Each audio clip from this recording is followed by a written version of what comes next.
Hebri news ಪ್ರಾಯೋಜಕರು lighting point, ವಿವಿಧ ವಿನ್ಯಾಸದ ಫ್ಯಾನ್ಸಿ ಲೈಟಿಂಗ್ ಮಳಿಗೆ.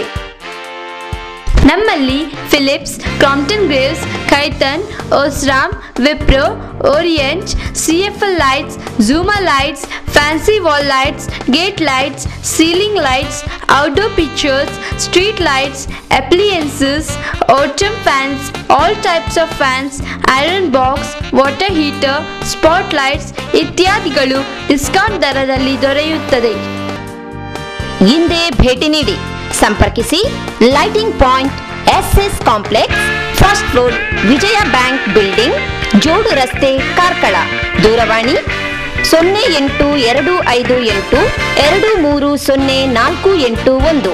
ಮೊಬೈಲ್ 9481752720.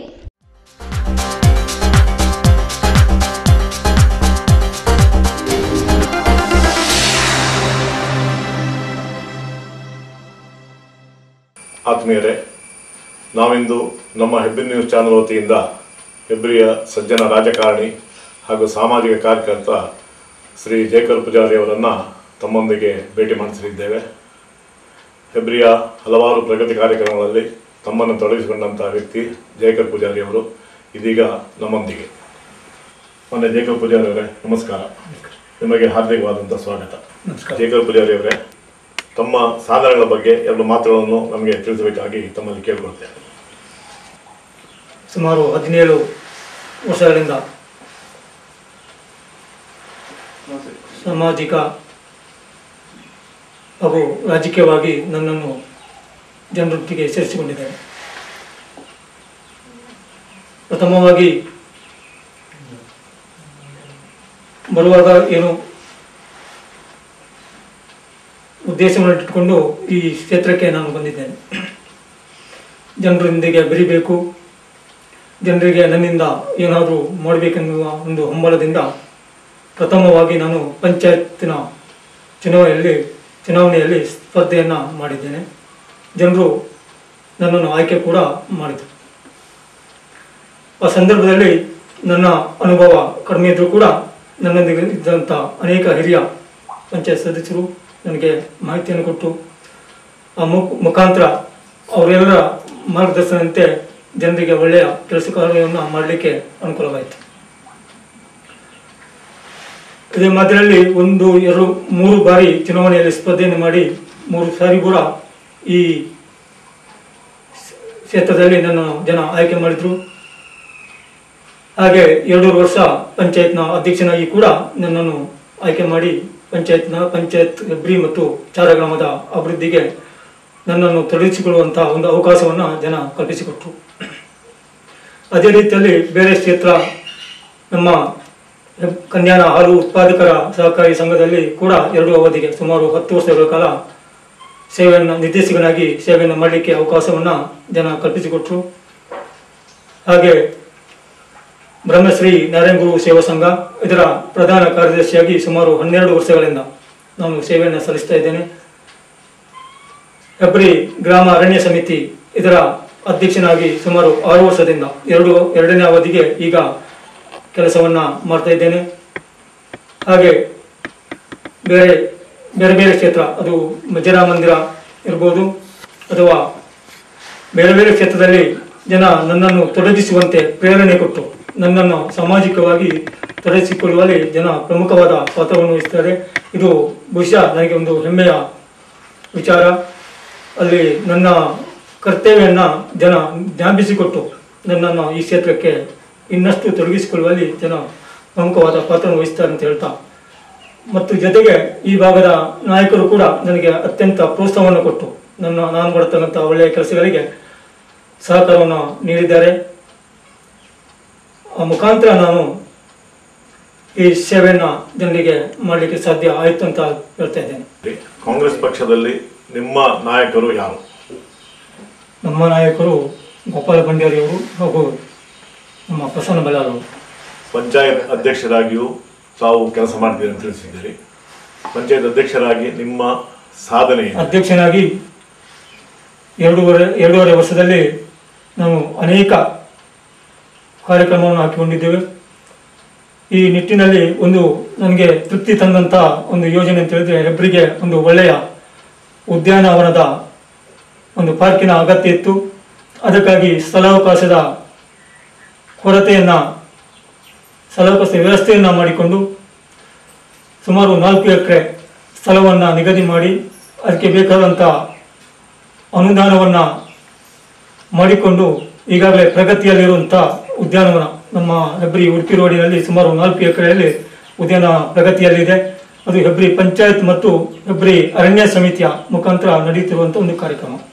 ಮತ್ತು ಎರಡನೇದಾಗಿ ಹೆಬ್ರಿ ಕೆಳಪೇಟೆ ನಮ್ಮ ರೇಂಜ್ ಫಾರೆಸ್ಟ್ ಆಫೀಸಿಂದ ತಾಣಕ್ಕೆ ಒಂದು ಸಂಪರ್ಕ ರಸ್ತೆಯನ್ನು ಕಲ್ಪಿಸಬೇಕು ಅನ್ನುವಂಥ ಒಳ್ಳೆಯ ಒಂದು ಉದ್ದೇಶ ನನಗೆ ಬಹಳ ಹಿಂದಿನಿಂದ ಕೂಡ ಇತ್ತು. ಹೆಬ್ರಿಯಲ್ಲಿ ಕೆಳಪೇಟೆಯಲ್ಲಿ ಬಹಳ ಈ ವಾಹನದ ಅಡಚಣೆಯಿಂದ ಹೋಗಲಿಕ್ಕೆ ಬಹಳ ಕಷ್ಟ ಆಗ್ತಿತ್ತು. ಈ ಸಂದರ್ಭದಲ್ಲಿ ನನ್ನ ಅಧ್ಯಕ್ಷನಾದ ಪ್ರಥಮ ಹಂತದಲ್ಲಿ ನಾನು ಅದಕ್ಕೆ ಬೇಕಾದಂಥ ಯೋಜನೆಯನ್ನು ಹಾಕಿಕೊಂಡು ಅರಣ್ಯ ಇಲಾಖೆಯ ಮತ್ತು ಬೇರೆ ಬೇರೆ ಇಲಾಖೆಯ ಸಂಪರ್ಕವನ್ನು ಇರಿಸಿಕೊಂಡು ಎಲ್ಲ ಸಮಸ್ಯೆಗಳನ್ನು ಬಗೆಹರಿಸಿ ನಮ್ಮ ಶಾಸಕರು ಮತ್ತು ಜಿಲ್ಲಾ ಪಂಚಾಯತ್ ಉಪಾಧ್ಯಕ್ಷರಾಗಿದ್ದಂಥ ಪ್ರಸನ್ನ ಬಲ್ಲಾಳರು ಮತ್ತು ಪಂಚಾಯತ್ನ ಎಲ್ಲ ಸದಸ್ಯರ ಮತ್ತು ಆ ಭಾಗದ ಎಲ್ಲ ಜನರ ಸಹಕಾರವನ್ನು ಪಡೆದುಕೊಂಡು ಒಂದು ಸಂಪರ್ಕ ರಸ್ತೆಯನ್ನು ಮಾಡಿದ್ದೇನೆ. ಬಹುಶಃ ಇದು ಕೂಡ ನನಗೆ ಅತ್ಯಂತ ಹೆಮ್ಮೆ ತಂದಂಥ ಒಂದು ಕಾರ್ಯಕ್ರಮ. ಜೇಕರ್ ಪೂಜಾರಿ ಅವರೇ, ಈಗಾಗಲೇ ಸುಮಾರು 17 ವರ್ಷಗಳ ಕಾಲ ತಮ್ಮ ರಾಜಕೀಯ ಜೀವನದಲ್ಲಿ ತಾವು ಜನರ ಒಲವು ವಿಶ್ವಾಸ ಗಳಿಸಿದ್ದೀರಿ. ಆದರೆ ನಿಮಗೆ ಜನರ ಪ್ರತಿಕ್ರಿಯೆ ಹೇಗೆ ಬಂದಿದೆ ಮತ್ತು ನಿಮ್ಮ ಕಾರ್ಯದ ಬಗ್ಗೆ ತೃಪ್ತಿ ಬಂದಿದೆಯಾ? ಖಂಡಿತವಾಗಿಯೂ ಜನ ನನಗೆ ಒಳ್ಳೆಯ ರೀತಿಯ ಸಹಕಾರವನ್ನು ಕೊಟ್ಟಿದ್ದಾರೆ. ನಾನು ಏನೇ ಕೆಲಸ ಮಾಡಲಿ ಅದಕ್ಕೆ ಒಳ್ಳೆಯ ಸ್ಪಂದನೆಯನ್ನು ಜನ ಕೊಟ್ಟಿದ್ದಾರೆ. ನನಗೆ ಆ ಬಗ್ಗೆ ಖಂಡಿತವಾಗಿಯೂ ತೃಪ್ತಿ ಇದೆ. ಸಾಮಾಜಿಕ ಮತ್ತು ರಾಜಕೀಯ ರಂಗಗಳಲ್ಲಿ ತಾವು ದುಡಿತಾ ಇದ್ದೀರಿ. ವಿಶೇಷವಾಗಿ ಈ ನಿಮ್ಮ ಪ್ರದೇಶದಲ್ಲಿ ಭಜನಾ ಮಂದಿರ ತಂಡವನ್ನು ಕಟ್ಟಿದ್ದೀರಿ. ಈ ಭಜನಾ ತಂಡದ ಬಗ್ಗೆ ನಿಮಗೆ ಹೇಗೆ ಅನಿಸ್ತದೆ? ನಾವು ಸಾಮಾಜಿಕವಾಗಿ ಜನರನ್ನು ಒಂದು ಸಂಘಟನೆಯಲ್ಲಿ ತೊಡಗಿಸಿಕೊಂಡಾಗ ಕೆಲವು ಯುವಕರು ಸಂಜೆ ಹೊತ್ತಿನಲ್ಲಿ ಫ್ರೀಯಾಗಿರ್ತಾರೆ. ಅವರು ದಾರಿ ತಪ್ಪಬಾರ್ದು. ಈ ನಿಟ್ಟಿನಲ್ಲಿ ನಾವು ಯುವಕರನ್ನು ಒಳ್ಳೆಯ ದಾರಿಗೆ ತರತಕ್ಕಂಥ ಒಂದು ಜವಾಬ್ದಾರಿ ನಮ್ಮಂಥವರಿಗೆ ಇದೆ ಅಂತ ನಾನು ಭಾವಿಸ್ತೇನೆ. ಈ ಹಿನ್ನೆಲೆಯಲ್ಲಿ ಯುವಕ ಮತ್ತು ಯುವತಿಯರನ್ನು ಒಂದು ಸಂಘಟನೆ ಮಾಡಿ ಅವರಿಗೆ ಭಜನೆ ಮಾಡುವಂಥ ಒಂದು ಕಾರ್ಯಕ್ರಮವನ್ನು ಹಾಕಿಕೊಟ್ಟಾಗ ಅವರು ಒಳ್ಳೆಯ ಮಾರ್ಗದೊಂದಿಗೆ ನಡೀತಾರೆ ಎನ್ನುವಂಥ ಭಾವನೆಯೊಂದಿಗೆ ಇಂಥ ಕಾರ್ಯಕ್ರಮಕ್ಕೆ ನಾನು ಕೈ ಹಾಕಿದೆ. ಈ ನಿಟ್ಟಿನಲ್ಲಿ ನಾನು ಇಲ್ಲಿ 2 ಭಜನಾ ತಂಡಗಳನ್ನು ಮಾಡಿ 2 ಕಡೆ ಕೂಡ ಭಜನಾ ಮಂದಿರಗಳನ್ನು ಮಾಡಿ ಎಲ್ಲರ ಸಹಕಾರದೊಂದಿಗೆ ಈಗ ಒಳ್ಳೆಯ ರೀತಿಯಲ್ಲಿ 2 ಭಜನಾ ಮಂದಿರಗಳು ಕೂಡ ನಡೀತಾ ಇವೆ. ಅದು ನನಗೆ ಖುಷಿಯನ್ನು ಕೂಡ ಕೊಟ್ಟಿದೆ. ಹೆಬ್ರಿ ಭಾಗದ ಅರಣ್ಯ ಸಮಿತಿಯ ಅಧ್ಯಕ್ಷರು ತಾವಾಗಿದ್ದೀರಿ. ಈ ಅರಣ್ಯೀಕರಣ ಯೋಜನೆಯಲ್ಲಿ ತಮ್ಮ ಸಾಧನೆ ಏನು? ಅರಣ್ಯ ಸಮಿತಿಯಲ್ಲಿ ವಿಶೇಷ ಅನುದಾನ ಅಂತ ಅದರಲ್ಲಿಲ್ಲ. ಆದರೆ ಅರಣ್ಯ ಅಭಿವೃದ್ಧಿ ಮತ್ತು ಅರಣ್ಯವಾಸಿಗಳ ಅಭಿವೃದ್ಧಿ ಇದರ ಮುಖ್ಯ ಉದ್ದೇಶ. ಅರಣ್ಯವನ್ನು ರಕ್ಷಿಸುವಂಥದ್ದು ಅರಣ್ಯ ಸಮಿತಿಯ ಜವಾಬ್ದಾರಿ ಅಂತ ನಾವು ತಿಳ್ಕೊಂಡು ಅರಣ್ಯವನ್ನು ರಕ್ಷಿಸೋರ ಜೊತೆಗೆ ಅರಣ್ಯ ಅಭಿವೃದ್ಧಿಯನ್ನು ಕೂಡ ಮಾಡ್ತಾಯಿದ್ದೇವೆ. ಎಲ್ಲಿ ಕಾಲೇಜಾಗಿದೆ ಹೆಬ್ರಿ ಪಂಚಾಯತ್ ವ್ಯಾಪ್ತಿಯ ಅಲ್ಲಿ ಸಸಿಗಳನ್ನು ನೆಡುವಂಥದ್ದು, ಅದಕ್ಕೆ ರಕ್ಷಣೆ ಕೊಡುವಂಥದ್ದು ಮತ್ತು ಜನರಿಗೆ ಅರಣ್ಯದ ಬಗ್ಗೆ ಮತ್ತು ಕಾಡಿನ ಬಗ್ಗೆ ಹೆಚ್ಚು ಮಾಹಿತಿಯನ್ನು ಕೊಡುವಂಥ ಒಂದು ಯೋಜನೆಗಳನ್ನು ನಾವು ಅನೇಕ ಸಾರಿ ಹಾಕಿಕೊಂಡಿದ್ದೇವೆ. ಅದರ ಪ್ರಯೋಜನ ಕೂಡ ಆಗಿದೆ ಅಂತ ನಾನು ತಿಳ್ಕೊಂಡಿದ್ದೇನೆ. ಹೆಬ್ರಿ ಒಂದು ಬೆಳೆಯುತ್ತಿರುವಂಥ ನಗರ, ಹಲವಾರು ಕೈಗಾರಿಕೆಗಳನ್ನು ಹೊಂದಿರುವಂಥ ಗೆರುಬೀಜ ಕಾರ್ಖಾನೆ ಇರ್ಬೋದು, ಬೇರೆ ಬೇರೆ ಫ್ಯಾಕ್ಟ್ರಿಗಳಿರ್ಬೋದು, ಅದನ್ನು ಹೊಂದಿರುವಂಥ ನಗರ. ಆದರೆ ಇಲ್ಲಿ ಸಂಚಾರ ಸಮಸ್ಯೆ ಮತ್ತು ಒಳಚರಂಡಿ ಯೋಜನೆ ಇಲ್ಲದ ಕಾರಣ ಮಳೆಗಾಲದಲ್ಲಿ ಮತ್ತು ಇತರ ಸಮಯದಲ್ಲೂ ಸಹ ತುಂಬ ತೊಂದರೆ ಆಗ್ತಾಯಿದೆ. ಈ ಬಗ್ಗೆ ತಾವು ಅಧ್ಯಕ್ಷರಾಗಿದ್ದಾಗ ಅಥವಾ ಸದಸ್ಯರಾಗಿದ್ದಾಗ ಯಾವ ರೀತಿಯ ಕ್ರಮವನ್ನು ಕೈಗೊಂಡಿದ್ದೀರಿ? ಈಗ ಒಳಚರಂಡಿ ಯೋಜನೆ ಬಗ್ಗೆ ನಾನು ಸದಸ್ಯನಾಗಿದ್ದಾಗಲೇ ಕೆಲವು ಚಿಂತನೆಯನ್ನು ಮಾಡಿದ್ದೆ. ಅದಕ್ಕೆ ಅಧ್ಯಕ್ಷನಾಗಿದ್ದಾಗ ಅದಕ್ಕೆ ಆ ಕಾರ್ಯಕ್ರಮಕ್ಕೆ ನಾನು ಕೈ ಹಾಕಿದ್ದೆ. ತಾವೆಲ್ಲರೂ ಕೂಡ ಪಂಚಾಯತ್ ಸದಸ್ಯರು ಮತ್ತು ಗ್ರಾಮದ ಜನ ಅದಕ್ಕೆ ನನಗೆ ಸಲಹೆಯನ್ನು ಕೊಟ್ಟರು. ನಾನು ಈ ಬಗ್ಗೆ ಜಿಲ್ಲಾ ಪಂಚಾಯತ್ನ ಕಾರ್ಯನಿರ್ವಹಣಾಧಿಕಾರಿಯನ್ನು ಮತ್ತು ಜಿಲ್ಲಾ ಪಂಚಾಯತ್ನ ಆಗಿನ ಅಧ್ಯಕ್ಷರು ರಾಜು ಪೂಜಾರಿ ಅವರನ್ನು ಭೇಟಿ ಮಾಡಿ ಹೆಬ್ರಿಯ ಸಮಸ್ಯೆಯನ್ನು ವಿವರಿಸಿದಾಗ ಅವರು ಒಂದು ಯೋಜನೆಯನ್ನು ತಯಾರು ಮಾಡಲಿಕ್ಕೆ ಹೇಳಿದರು. ಸುಮಾರು 6,37,00,000 ರೂಪಾಯಿಯ ಒಂದು ಯೋಜನೆ ವರದಿಯನ್ನು ನಾವು ತಯಾರಿ ಮಾಡಿದ್ದೇವೆ. ಅದನ್ನು ನಾವು ಜಿಲ್ಲಾ ಪಂಚಾಯತಿಗೆ ಸಲ್ಲಿಸಿ ಈಗಾಗಲೇ ರಾಜ್ಯ ಸರ್ಕಾರಕ್ಕೆ ಹೋಗಿದೆ. ಅದು ಸೆಂಟ್ರಲ್ ಗೌರ್ಮೆಂಟಿಂದ ಆ ಅನುದಾನ ಬರಬೇಕಿದೆ. ಸದ್ಯದಲ್ಲೇ ಬರುವಂಥ ಒಂದು ಕಾರ್ಯಕ್ರಮ ಇದೆ. ಬಹುಶಃ ಸುಮಾರು 6,37,00,000 ರೂಪಾಯಿ ಒಂದು ಅನುದಾನ ಬಂದರೆ ಹೆಬ್ರಿಯ ಎಲ್ಲ ಈ ಒಳಚರಂಡಿ ಯೋಜನೆ ನಿರ್ಮಲೀಕರಣದ ಒಂದು ಸಮಸ್ಯೆ ಬಗೆಹರಿಯುತ್ತದೆ ಅಂತ ನನ್ನ ಅನಿಸಿಕೆ. ಇತ್ತೀಚೆಗೆ ನಮ್ಮ AG ಕೊಡ್ಗೆಯವರು ಪಂಚಾಯತಿಗೆ ಭೇಟಿ ಕೊಟ್ಟಂಥ ಸಂದರ್ಭದಲ್ಲಿ ನನ್ನ ಗಮನಕ್ಕೆ ಬಂತು. ನಾನು ಆ ಸಭೆಯಲ್ಲಿ ಭಾಗವಹಿಸಿದೆ. AG ಕೊಡ್ಗೆಯವರಲ್ಲಿ ಈ ಸಮಸ್ಯೆಯನ್ನು ನಾನು ಹೇಳಿದೆ. ಆ ಪ್ರಾಜೆಕ್ಟ್ನ ಒಂದು ವರದಿಯನ್ನು ಕಾಪಿಯನ್ನು ನಾನು ಕಾರ್ಯದರ್ಶಿಯವರ ಮುಖಾಂತರ ಅವರಿಗೆ ಕೊಡಲಿಕ್ಕೆ ಹೇಳಿದೆ. ಅಧ್ಯಕ್ಷರ ಹತ್ರ ಹೇಳಿದೆ, ನೀವು AG ಕೊಡ್ಗೆ ಅವರಿಗೆ ಒಂದು ಕಾಪಿಯನ್ನು ಕೊಡಿ. ಆ ವಿಷಯದ ಬಗ್ಗೆ ಅವರಿಗೆ ಮನವರಿಕೆಯನ್ನು ಕೂಡ ಮಾಡಿದ್ದೆ ಸಭೆಯಲ್ಲಿ. ಅವರು ನನಗೆ ವಿಷಯ ಗೊತ್ತಿಲ್ಲ, ಅಧಿಕಾರಿಗಳು ಅದನ್ನು ಪೆಂಡಿಂಗ್ ಇಟ್ಟರೆ ಅದನ್ನು ಕೂಡಲೇ ಬಗೆಹರಿಸುವಂಥ, ಬಹುಶಃ ರಾಜ್ಯ ಸರ್ಕಾರದಲ್ಲಿ ಅದು ಕಡತ ಬಾಕಿ ಇದ್ದರೆ ಅದನ್ನು ಕೂಡಲೇ ನಾನು ಕೇಂದ್ರ ಸರ್ಕಾರಕ್ಕೆ ಕಳಿಸಿಕೊಡುವಂಥ ಒಂದು ಕೆಲಸವನ್ನು ಮಾಡ್ತೇನೆ ಅಂತ ಅವರು ಭರವಸೆಯನ್ನು ಕೊಟ್ಟಿದ್ದಾರೆ. ಈ ಹಿನ್ನೆಲೆಯಲ್ಲಿ ಆದಷ್ಟು ಬೇಗ ಅದು ನಮ್ಮ ಮುಖ್ಯಮಂತ್ರಿಗಳಿಗೂ ಕೂಡ ನಮ್ಮವರೇ, ನಮ್ಮ ಉಡುಪಿ ಜಿಲ್ಲೆಯವರೇ, ನಮ್ಮ ಇಲ್ಲಿಯ MP ಆಗಿದ್ದರು. ಅವರು ಕೂಡ ಈ ಬಗ್ಗೆ ಹೆಚ್ಚಿನ ಮುತುವರ್ಜಿನ ವಹಿಸಿ ಹೆಬ್ರಿ ಅವರು ತಿರುಗಾಡುವಂಥ ಒಂದು ದಾರಿಯಲ್ಲಿ ಸಿಗುವಂಥ ಒಂದು ಕೇಂದ್ರ, ಇಲ್ಲಿಯ ಸಮಸ್ಯೆ ಅವರಿಗೆ ಇರಬಹುದು. ಈ ಹಿನ್ನೆಲೆಯಲ್ಲಿ ನಾನು ನಮ್ಮ ಶಾಸಕರು ಗೋಪಾಲ್ ಪಂಡ್ಯಾರಿ ಅವರು ಕೂಡ ಅದರ ಕಾಪಿಯನ್ನು ಕೊಟ್ಟಿದ್ದೇನೆ ನಾನು ಅಧ್ಯಕ್ಷ ಇರುವಾಗ. ಹಾಗೆ ಈಗಿನ ಪಂಚಾಯತ್ ಅಧ್ಯಕ್ಷರಲ್ಲಿ ಹೇಳಿದೆ, ಒಮ್ಮೆ ನೀವು ಜಿಲ್ಲಾ ಪಂಚಾಯತ್ನ ಕಾರ್ಯನಿರ್ವಹಣಾಧಿಕಾರಿಯನ್ನು ಒಮ್ಮೆ ಭೇಟಿಯಾಗಿ, ಹಿಂದೆ ಇದ್ದಂಥ ನಮ್ಮ ಕಾರ್ಯನಿರ್ವಹಣಾಧಿಕಾರಿ ಜಿಲ್ಲಾ ಪಂಚಾಯತ್ ಪ್ರಸನ್ನ ಕುಮಾರ್ ಅವರು ಈಗ ಬೆಂಗಳೂರಿನಲ್ಲಿ ನಮ್ಮ ಒಳಚರಂಡಿ ಯೋಜನೆಯ ಮುಖ್ಯ ಕಾರ್ಯದರ್ಶಿಯಾಗಿದ್ದಾರೆ. ಅವರಿಗೆ ಈ ಯೋಜನೆಯ ಅರಿವು ಇದೆ. ಅವರಿಗೆ ನಮ್ಮ ಈಗಿನ ಜಿಲ್ಲಾ ಪಂಚಾಯತ್ನ ಕಾರ್ಯನಿರ್ವಹಣಾಧಿಕಾರಿ ಒಂದು ಫೋನ್ ಮಾಡಿದರೆ ಬಹುಶಃ ಈ ಯೋಜನೆಯನ್ನು ಅನುಷ್ಠಾನ ಮಾಡೋದು ಸುಲಭ ಅಂತ ನಾವು ಈಗಿನ ಪಂಚಾಯತ್ ಅಧ್ಯಕ್ಷರು ಮಾನ್ಯ ಸುರೇಶ್ ಶೆಟ್ಟಿ ಅವರಿಗೆ ಗಮನಕ್ಕೆ ತಂದಿದ್ದೇನೆ. ಈ ನಿಟ್ಟಿನಲ್ಲಿ ಎಲ್ಲ ಜನಪ್ರತಿನಿಧಿಗಳು ಮತ್ತು ಅಧಿಕಾರಿಗಳು ಈ ಸಮಸ್ಯೆಗೆ ಸ್ಪಂದನೆ ಕೊಟ್ಟಲ್ಲಿ ಬಹುಶಃ ಮುಂದೆ 2 ವರ್ಷದ ಒಳಗೆ ಈ ಸಮಸ್ಯೆ ಬಗೆಹರಿತದೆ ಅಂತ ನನಗೆ ಅನಿಸ್ತಾ ಇದೆ. ನೀವು ಅಧ್ಯಕ್ಷರಾಗಿದ್ದಾಗ ಅಥವಾ ನಿಮ್ಮ ಸದಸ್ಯರ ಅವಧಿಯಲ್ಲಿ ಕುಡಿಯುವ ನೀರಿಗಾಗಿ ಹಳ್ಳಿಗಳಿಗೆ ಅಂದರೆ ನಿಮ್ಮ ಗ್ರಾಮೀಣ ಭಾಗಕ್ಕೆ ನೀರಿನ ವ್ಯವಸ್ಥೆ ಮಾಡಿದ್ದೀರಿ. ಆದರೆ ಇತ್ತೀಚೆಗೆ ಅಂದರೆ ಸುಮಾರು 4 ವರ್ಷಗಳ ಹಿಂದೆ ಸರ್ಕಾರ ಜಾರಿಗೆ ತಂದ ಬಹುಗ್ರಾಮ ಕುಡಿಯುವ ನೀರು ಯೋಜನೆ ಕುಂಟುತ್ತಾ ಸಾಗ್ತಾ ಇದೆ. 2 ಕೋಟಿ ರೂಪಾಯಿ ಯೋಜನೆಗೆ 4-5 ಕೋಟಿ ಖರ್ಚಾದರೂ ಇನ್ನೂ ಸಾಬೀತಾಗಿ ಕೆಲಸ ಆಗ್ತಾ ಇಲ್ಲ. ಈ ಬಗ್ಗೆ ನಿಮ್ಮ ಅನಿಸಿಕೆ ಅಥವಾ ನಿಮ್ಮ ಹಿರಿಯ ನಾಯಕರ ಬಗ್ಗೆ ನೀವು ಯಾವ ರೀತಿಯ ಪ್ರಸ್ತಾಪವನ್ನು ಮಾಡಿದ್ದೀರಿ? ಬಹಳ ಬೇಜಾರಿನ ವಿಷಯ. ನಾನು ಪಂಚಾಯತ್ನ ಅಧ್ಯಕ್ಷನಾಗಿದ್ದಾಗ ಈ ಯೋಜನೆ ಅನುಷ್ಠಾನ ಆಗಿತ್ತು, ಟೆಂಡರ್ ಆಗಿತ್ತು. ಕಾಮಗಾರಿ ಪ್ರಾರಂಭ ಕೂಡ ಆಗಿತ್ತು. ಆದರೆ 2 ವರ್ಷ ಕಳೆದರೂ ಕೂಡ ಆ ಕಾಮಗಾರಿ ಈಗಲೂ ಕೂಡ ಪ್ರಗತಿಯಲ್ಲಿರುವಂಥದ್ದು ನೋಡಿದರೆ ಬಹಳ ಬೇಜಾರಾಗ್ತಿದೆ. ಬಹುಶಃ ಹೈದರಾಬಾದಿನ ಒಬ್ಬ ಗುತ್ತಿಗೆದಾರರು ಇದನ್ನು ಟೆಂಡರ್ ಆಗಿದೆ ಅಂತ ಕೇಳಿದೆ.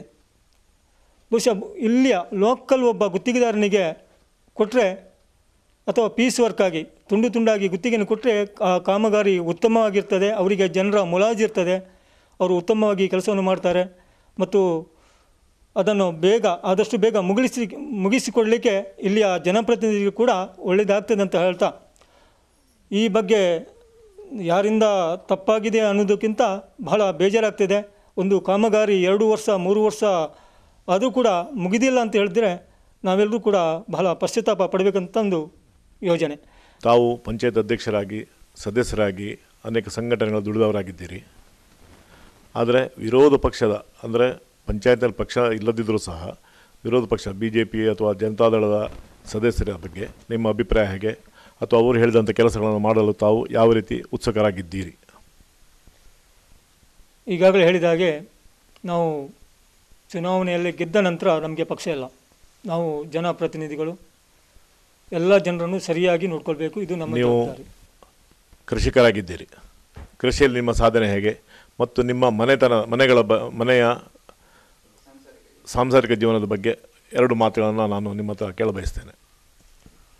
ನಾವು ಜಾಯಿಂಟ್ ಫ್ಯಾಮಿಲಿಯವರು. ಈಗ ನನ್ನ ತಂದೆ ತಾಯಿಯವರು ಸುಮಾರು 11 ವರ್ಷ ಹಿಂದೆ ತೀರೋಗಿದ್ದಾರೆ. ತಾಯಿ ನರ್ಸಿ ಪೂಜಾರ್ತಿ ಅಂತ, ಅವರು 12 ವರ್ಷ ಆಯಿತು ತೀರೋಗಿ. ತಂದೆಯವರು 11 ವರ್ಷ ಹಿಂದೆ ತೀರೋದ್ರು. ಅವರ ಹೆಸರು ಫಕೀರ ಪೂಜಾರಿ ಅಂತ. ನಾವು 8 ಜನ ಮಕ್ಕಳು, 3 ಗಂಡು 5 ಹೆಣ್ಣು. ನಾನು ಗಂಡು ಮಕ್ಕಳಲ್ಲಿ 2ನೇವ. ನಮ್ಮ ಅಣ್ಣ ಮತ್ತು ತಮ್ಮ ಬಾಂಬೆಯಲ್ಲಿ ಕೆಲಸದಲ್ಲಿದ್ದಾರೆ. ನನಗೆ ಕೃಷಿಯಲ್ಲಿ ಹೆಚ್ಚು ಆಸಕ್ತಿ ಜಾಸ್ತಿ ಸಣ್ಣವಿದ್ದಾಗ ಕೂಡ. ಆ ಹಿನ್ನೆಲೆಯಲ್ಲಿ ನನ್ನ ತಾಯಿ ಮತ್ತು ತಂದೆಯವರು ನನ್ನನ್ನು ಮನೆಯಲ್ಲಿ ನಿಲ್ಲಲಿಕ್ಕೆ ಪ್ರೋತ್ಸಾಹ ಮಾಡಿದರು. ನನಗೂ ಕೂಡ ಅದು ಇಷ್ಟ ಇತ್ತು. ಅದೇ ರೀತಿಯಲ್ಲಿ ನಮ್ಮ ಅಕ್ಕ ತಂಗಿಯವರು ಕೂಡ ನನಗೆ ಒಳ್ಳೆಯ ರೀತಿಯ ಸಹಕಾರವನ್ನು ಕೊಡ್ತಾ ಇದ್ದಾರೆ. ನನ್ನ ಅಣ್ಣ ಒಳ್ಳೆಯ ಸೌಮ್ಯ ಸ್ವಭಾವದ, ನಾನು ಏನು ಮಾಡಿದರೂ ತಪ್ಪು ಇಲ್ಲತಕ್ಕಂಥ, ನಾನು ಏನು ಮಾಡಿದರೂ ಅದು ಸರಿ ಎನ್ನತಕ್ಕಂಥ ಒಂದು ಮನೋಭಾವವನ್ನು ಇಟ್ಟುಕೊಂಡು ನನ್ನ ತಾಯಿಯವರು ಕೂಡ ನನ್ನ ತಂದೆಯವರು ಕೂಡ ನನಗೆ ಎಲ್ಲ ರೀತಿಯ ಸಹಕಾರವನ್ನು ಕೊಟ್ಟವರು. ಈ ಹಿನ್ನೆಲೆಯಲ್ಲಿ ನಾನು ಕೃಷಿಯ ಜೊತೆಗೆ ಇತರ ಕೆಲಸಗಳನ್ನ ಮಾಡಲಿಕ್ಕೆ, ಜನರೊಂದಿಗೆ ಬೆರೆಯತಕ್ಕಂಥ ಕೆಲಸವನ್ನು ಮಾಡಲಿಕ್ಕೆ ಅವಕಾಶ ಆಯಿತು. ಸುಮಾರು 13 ವರ್ಷದ ಹಿಂದೆ ನನಗೆ ಮದುವೆ ಕೂಡ ಆಯಿತು. ನನ್ನ ಪತ್ನಿ ಹೆಸರು ರತ್ನ ಅಂತ. ಇಬ್ಬರು ಮಕ್ಕಳಿದ್ದಾರೆ. ದೊಡ್ಡವಳು ದೀಕ್ಷಾ, ಸಣ್ಣವ ದೀಪೇಶ್ ಅಂತ. ದೊಡ್ಡವಳು ನಮ್ಮ SR ಸ್ಕೂಲಲ್ಲಿ 7ನೇ ಕ್ಲಾಸನ್ನು ಕಲಿತಿದ್ದಾಳೆ. ಸಣ್ಣವ 4ನೇ ಕ್ಲಾಸ್ ಕಲಿತಿದ್ದಾನೆ. ನನ್ನ ಧರ್ಮಪತ್ನಿ ಕೂಡ ನನಗೆ ಒಳ್ಳೆಯ ರೀತಿಯ ಸಹಕಾರವನ್ನು ಕೊಡ್ತಾ ಇದ್ದಾರೆ ಅಂತ ಹೇಳಲಿಕ್ಕೆ ನಾನು ಹೆಮ್ಮೆ ಪಡ್ತೇನೆ. ತಾವು ವಿಶೇಷವಾಗಿ ಕೃಷಿಯನ್ನು ಅವಲಂಬಿಸಿದವರು. ಸುಮಾರು 10-12 ಎಕರೆಯಷ್ಟು ಭೂಮಿಯನ್ನು ತಾವು ಹೊಂದಿದ್ದೀರಿ. ಇಷ್ಟು ಭೂಮಿಯಲ್ಲಿ ನಿಮ್ಮ ಕೃಷಿ ಸಾಧನೆ ಹೇಗಿದೆ? ಯಾವ ಯಾವ ಬೆಳೆಗಳನ್ನು ಮಾಡ್ತಾ ಇದ್ದೀರಿ ಮತ್ತು ಇದರಲ್ಲಿ ನಿಮಗೆ ತೃಪ್ತಿ ಸಿಕ್ಕಿದೆಯೇ? ಖಂಡಿತವಾಗಿಯೂ ಈ ಕೃಷಿಯಲ್ಲಿ ನಾನು ತೃಪ್ತಿಯನ್ನು ಹೊಂದಿದ್ದೇನೆ. ನನ್ನ ಉದ್ಯೋಗ ಕೂಡ ಕೃಷಿಯಲ್ಲಿ ಎಲ್ಲ ಕ್ಷೇತ್ರವನ್ನು ನಾನು ಆಯ್ಕೆ ಮಾಡಿಕೊಂಡಿದ್ದೇನೆ. ಒಂದು ಮುಂಚೆ ಬರೀ ಬೇಸಾಯ ಮಾತ್ರ, ನಟ್ಟಿ ಮತ್ತು ಇತರ ತರಕಾರಿ ಬೆಳೆ ಮಾತ್ರ ನಮ್ಮ ಕೃಷಿಯಲ್ಲಿತ್ತು. ಈಗ ಎಲ್ಲ ಜಾತಿಯ ಅಡಿಕೆ ತೋಟ ಇದೆ, ತೆಂಗಿನ ತೋಟ ಇದೆ, ಅದೇ ರೀತಿ ಸಾಗುವಳಿ ಕೂಡ ಮಾಡ್ತಾಯಿದ್ದೇವೆ, ಹೈನುಗಾರಿಕೆ ಇದೆ, ಜೊತೆಗೆ ಬಾಳೆ, ಇತರ ಮಾವು, ಹಲಸಿನ ಮರ ಕೂಡ ಬೇಕಾದಷ್ಟು ಸುಮಾರು 50-60 ನನ್ನ ಸ್ವಂತ ಶ್ರಮದಿಂದ ನೆಟ್ಟು ಬೆಳೆಸಿದ್ದೇನೆ. ಈಗ ಸಾಕಷ್ಟು ಫಲ ಕೂಡ ಬರ್ತಾಯಿವೆ, ಬೇಕಾದಷ್ಟು ಮಾವಿನಕಾಯಿ ಆಗ್ತಾಯಿದೆ. ಅದನ್ನೆಲ್ಲ ನೋಡುವಾಗ ನನ್ನ ಸಾಧನೆ ನನಗೆ ಖಂಡಿತವಾಗಿಯೂ ಹೆಮ್ಮೆ ಅನಿಸ್ತಾ ಇದೆ. ರಾಜಕೀಯವಾಗಿ ತಾವು ಹೆಬ್ರಿಯಲ್ಲಿ ಉತ್ತಮ ಸಾಧನೆ ಮಾಡಿದ್ದೀರಿ. ಹೆಬ್ರಿ ಪಂಚಾಯತ್ ಅಧ್ಯಕ್ಷ ಆಗಿದ್ದೀರಿ, ಪಂಚಾಯತ್ ಸದಸ್ಯರಾಗಿದ್ದೀರಿ, ಆಮೇಲೆ ಅರಣ್ಯ ಸಮಿತಿಯಲ್ಲಿ ಬೇರೆ ಬೇರೆ ಸಂಘಟನೆಗಳಲ್ಲಿ ತಮ್ಮನ್ನು ತೊಡಗಿಸಿಕೊಂಡಿದ್ದೀರಿ. ಇನ್ನು ಮುಂದಿನ ನಿಮ್ಮ ರಾಜಕೀಯ ನಡೆ ಏನು? ಯಾಕಂತ ಹೇಳಿದರೆ ರಾಜಕೀಯದಲ್ಲಿ ಇನ್ನೂ ಹೆಚ್ಚಿನ ಅಭಿವೃದ್ಧಿಯನ್ನು ಹೊಂದುವ ಬಗ್ಗೆ ತಾವು ಯಾವ ರೀತಿಯಲ್ಲಿ ವರ್ತನೆ ನಮ್ಮದು ಎನ್ನುವಂಥದ್ದು ತಿಳಿಸಬಯಸ್ತೇನೆ. ರಾಜಕೀಯವಾಗಿ ನಾನು ನನ್ನ ಸಾಧನೆ ಮತ್ತು ನನ್ನ ಈವರೆಗೆ ಮಾಡಿದಂಥ ಹುದ್ದೆಗಳು ಬಹುಶಃ ನನಗೆ ತೃಪ್ತಿ ತಂದಿದೆ. ಅದು ಕೂಡ ಇನ್ನಷ್ಟು ಎತ್ತರಕ್ಕೆ ಹೇಳಬೇಕಂತ ಇಚ್ಛೆ ಪಡುವುದು ತಪ್ಪಲ್ಲ ಅಂತ ಅನಿಸಿಕೊಂಡಿದ್ದೇನೆ. ಈಗ 1 ವರ್ಷದ ಹಿಂದೆ ಹೆಬ್ರಿ ಪಂಚಾಯತ್ ಕಾಂಗ್ರೆಸ್ಸಿನ ಅಧ್ಯಕ್ಷನಾಗಿ ಕೂಡ ನನ್ನನ್ನು ಪಕ್ಷ ಆಯ್ಕೆ ಮಾಡಿದೆ. ಈ ನಿಟ್ಟಿನಲ್ಲಿ ಇನ್ನಷ್ಟು ಹುದ್ದೆಗಳನ್ನು ಕೊಡಿ ಅಂತ ನಾನು ಕೇಳುವುದಿಲ್ಲ. ಅವಕಾಶ ಬಂದರೆ ಪಕ್ಷ ನನ್ನನ್ನು ಕೇಳಿದರೆ, ತಾಲೂಕು ಪಂಚಾಯತ್ಗೆ ಸ್ಪರ್ಧೆ ಮಾಡಲಿಕ್ಕೆ ಅವಕಾಶ ಸಿಕ್ಕಿದರೆ, ಪಕ್ಷ ಅಥವಾ ಪಕ್ಷದ ನಾಯಕರು ಹೇಳಿದರೆ ಅದಕ್ಕೆ ಸ್ಪರ್ಧೆ ಮಾಡಲಿಕ್ಕೆ ನಾನು ತಯಾರಿದ್ದೇನೆ. ಆ ಮುಖಾಂತರ ಜನರ ಸಮಸ್ಯೆಗಳಿಗೆ ಸ್ಪಂದನೆ ಮಾಡಲಿಕ್ಕೆ ಅನುಕೂಲ ಆಗ್ತದೆ ಅಂತ ನಾನು ಅಭಿಪ್ರಾಯಪಡ್ತೇನೆ. ಹೆಬ್ರಿಯಲ್ಲಿ ತಮ್ಮ ಬಿಲ್ಲವ ಸಂಘದ ವತಿಯಿಂದ ನಾರಾಯಣಗುರು ಸಭಾಭವನವನ್ನು ಕಟ್ಟಿದ್ದೀರಿ ಮತ್ತು ಅನೇಕ ಒಳ್ಳೆಯ ಕಾರ್ಯಕ್ರಮಗಳನ್ನು ಹಮ್ಮಿಕೊಂಡಿದ್ದೀರಿ. ಮಕ್ಕಳಿಗೆ ಉಚಿತ ಪುಸ್ತಕಗಳನ್ನು ನೀಡುವಂಥದ್ದು, ಬಟ್ಟೆ ನೀಡುವಂಥದ್ದು, ವಿದ್ಯಾಭ್ಯಾಸಕ್ಕೆ ಸಹಾಯ ಮಾಡುವಂಥ ಅನೇಕ ಕಲ್ಯಾಣ ಕಾರ್ಯಕ್ರಮ ತಮ್ಮ ಬಿಲ್ಲವ ಸಂಘದಿಂದ ತಾವು ಮಾಡ್ತಾ ಇದ್ದೀರಿ. ಈ ಸಂಘಟನೆ ಹಿಂದೆ ತಮ್ಮ ಕೈವಾಡ ಏನು, ಅಥವಾ ತಾವು ಎಷ್ಟು ಇದರಲ್ಲಿ ತಮ್ಮನ್ನು ತೊಡಗಿಸಿಕೊಂಡಿದ್ದೀರಿ? ಸಂಘ ಸ್ಥಾಪನೆಯಾದ ಸಂದರ್ಭದಲ್ಲಿ ಕೂಡ ನಾನು ಸದಸ್ಯನಾಗಿ ನನ್ನನ್ನು ತೊಡಗಿಸಿಕೊಂಡಿದ್ದೆ. ಸುಮಾರು 12 ವರ್ಷಗಳ ಕಾಲ ನಾನು ಪ್ರಧಾನ ಕಾರ್ಯದರ್ಶಿಯಾಗಿ ಕೆಲಸವನ್ನು ಮಾಡ್ತಾಯಿದ್ದೇನೆ. ನಾನು ಪ್ರಧಾನ ಕಾರ್ಯದರ್ಶಿಯಾಗಿದ್ದಂಥ ಸಂದರ್ಭದಲ್ಲಿ ಕಟ್ಟಡ ನಿರ್ಮಾಣದ ಕಾರ್ಯಕ್ರಮವನ್ನು ನಾವು ಎಲ್ಲ ಸೇರಿ ಹಾಕಿಕೊಂಡಿದ್ದೆವು. ಎಲ್ಲ ಸಮಾಜದ ಜನರ ಸಹಕಾರದೊಂದಿಗೆ ಮತ್ತು ಸರ್ಕಾರದ ಅನುದಾನವನ್ನು ಕ್ರೋಢೀಕರಿಸಿ ನಾವು ಒಂದು ಒಳ್ಳೆಯ ಸಮುದಾಯ ಭವನವನ್ನು ಎಲ್ಲ ಜನರ ಅನುಕೂಲಕ್ಕಾಗಿ ಮಾಡಿಕೊಟ್ಟಿದ್ದೇವೆ. ಜನರ ಅದು ಮದುವೆ ಸಮಾರಂಭ ಇರ್ಬೋದು, ಅಥವಾ ಬೇರೆ ಬೇರೆ ಕಾರ್ಯಕ್ರಮ, ಸರ್ಕಾರದ ಕಾರ್ಯಕ್ರಮ ಇರ್ಬೋದು, ಅಥವಾ ಬೇರೆ ಬೇರೆ ಕಾರ್ಯಕ್ರಮಕ್ಕೆ ನಾವು ಉಚಿತವಾಗಿ ಕೆಲವೊಮ್ಮೆ ಬಾಡಿಗೆ ರಹಿತವಾಗಿ ಕೊಡುವಂಥ ಕಾರ್ಯಕ್ರಮವನ್ನು ಕೂಡ ಮಾಡಿಕೊಂಡಿದ್ದೇವೆ. ಅದೇ ಜೊತೆಯಲ್ಲಿ ಬಡ ವಿದ್ಯಾರ್ಥಿಗಳಿಗೆ ಉಚಿತ ಪುಸ್ತಕವನ್ನು ಕೊಡತಕ್ಕಂಥ ಮತ್ತು ಅವರಿಗೆ ಸ್ಕಾಲರ್ಶಿಪ್ ಕೊಡತಕ್ಕಂಥ ಒಂದು ಕಾರ್ಯಕ್ರಮವನ್ನು ಕೂಡ ನಾವು ಸಂಘದ ವತಿಯಿಂದ ಮಾಡ್ತಾಯಿದ್ದೇವೆ. ಅದು ಕೂಡ ಎಲ್ಲ ವರ್ಗದ ಜನರ ಸಹಕಾರದೊಂದಿಗೆ ನಾವು ಆ ಕಾರ್ಯಕ್ರಮವನ್ನು ಹಾಕಿಕೊಂಡಿದ್ದೇವೆ. ಧನ್ಯವಾದಗಳು ಜಯಕರ್ ಪೂಜಾರಿ ಅವರೇ. ರಾಜಕೀಯವಾಗಿ ಸಾಮಾಜಿಕವಾಗಿ ಒಬ್ಬ ರೈತನಾಗಿ ತಾವು ಉತ್ತಮ ಸಾಧನೆಯನ್ನು ಹೆಬ್ರಿಯಲ್ಲಿ ಮಾಡಿದ್ದೀರಿ. ಜನರ ಮನ್ನಣೆ ಗಳಿಸಿದ್ದೀರಿ, ಜನಾನುರಾಗಿಯಾಗಿದ್ದೀರಿ. ನಿಮ್ಮ ಮುಂದಿನ ಬದುಕು ಇನ್ನೂ ಒಳ್ಳೆಯ ರೀತಿಯಲ್ಲಿ ನಡೆಯಲಿ, ಇನ್ನೂ ಹೆಚ್ಚಿನ ಸೇವೆ ನಿಮ್ಮಿಂದ ಸಮಾಜಕ್ಕೆ ಸಿಕ್ಕಲಿ ಎಂದು ಹಾರೈಸುತ್ತಾ ನಮ್ಮ ಕಾರ್ಯಕ್ರಮ ಇಲ್ಲಿ ಮುಗಿಸ್ತಾ ಇದ್ದೇವೆ.